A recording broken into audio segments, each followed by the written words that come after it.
అస్సలాము అలైకుం ఎవ్రీవన్. యాజూజ్ మరియు మాజూజ్ ఎక్కడున్నారు మీకు ఎవరికైనా తెలుసా? తెలిస్తే కమెంట్ చేయండి. సో యాజూజ్ మరియు మాజూజ్ ఇస్లామిక్ సంప్రదాయాలలో రహస్యమైన మరియు శక్తివంతమైన జీవులు. ఖురాన్ మరియు హదీసు ఈ రెండిటిలోనూ ప్రస్తావించబడింది. తీర్పు దినము ముందు వారు భూమిపై గొప్ప గందరగోళం మరియు విధ్వంసం కలిగించే 2 తెగలుగా వర్ణించబడ్డారు. వీళ్ళ కథలు శతాబ్దాలుగా ప్రజలను ఆశ్చర్యపరిచి మరియు అబ్బురపరిచింది.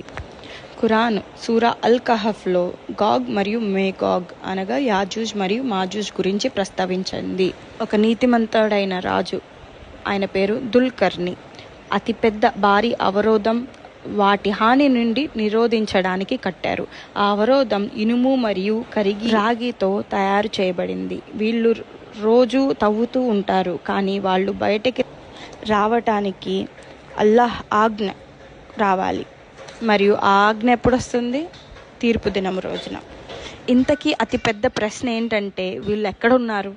కొంతమంది నమ్ముతారు వాళ్ళు ఆ అవరోధం వెనకాల దాగి ఉన్నారని, కానీ ఇప్పటికి వరకు వారు ఎక్కడ ఉన్నారు అని ఎవరు కనిపెట్టలేకపోయారు. ఇది ఒక మిస్టరీగా ఉండిపోయింది. కానీ వీళ్ళ ఓటమి ముందుగానే రాసిపెట్టుంది. సో సముద్రంలో కొట్టుకుపోతారని చెప్పి ఖురాన్ మరియు హదీత్లో తెలియజేశారు. ఇన్షాల్లా, please like and follow for more.